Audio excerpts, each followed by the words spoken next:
যুব সমাজ যদি শেখ হাসিনার গদি উল্টাইতে পারে, তোমার মতো পাতি নেতাকে যুবকদের গোনবারও টাইম না। আর যদি কোন নেতা চাকু বের করে হুমকি দেখায়, মাথায় রাখবা ইসলামে প্রথম অ্যাটাক জায়েজ নেই, কিন্তু ডিফেন্স অ্যাটাক জায়েজ আছে। আমি তোমারে একবারে মারতে যাব না, তুমি আমারে মারতে আসে তোমার পিঠের চামড়া একটাও রাখবো না।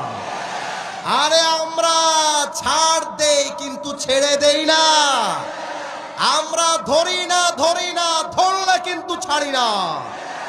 আমার স্পষ্ট কথা, আমি কোন দলের নাম কিন্তু উল্লেখ করি নাই। আমার কথা, দল বুঝি না, মত বুঝি না। যেই বেটা নির্বাচনের দিন উল্টা পাল্টা করবে, ও তো নেতাগিরি করতেই পারবে না, ওকে এলাকায় আমরা থাকতেও আর দিব না। আগামীর বাংলাদেশ হবে এমন বাংলাদেশ, যেই বাংলাদেশের কোন ঘরে চাঁদাবাজদের ঠাঁই হবে না। আগামীর বাংলাদেশ হবে এমন বাংলাদেশ, যেই বাংলাদেশে কোনো ধর্ষকের ঠাঁই হবে না।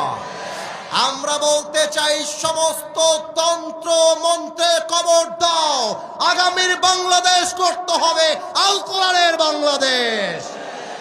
অতএব তুমি যদি সেই দিন নিহত হয়ে যাও, আল্লাহ তোমাকে শহীদ মৃত্যু দিবে, কারণ তুমি দেশের জন্য লড়াই করতে করতে শহীদ হয়ে গিয়েছো।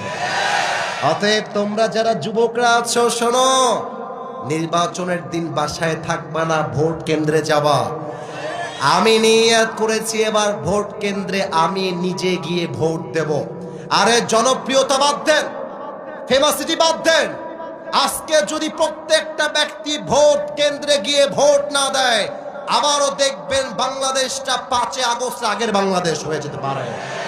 এই জন্য আমরা চাই যুবকদের প্রথম ভোট ইনসাফের পক্ষে হোক, এবং আমরা চাই যুবকদের প্রথম ভোট আল্লাহর কোরআনের বাংলাদেশ দেখার জন্য হোক।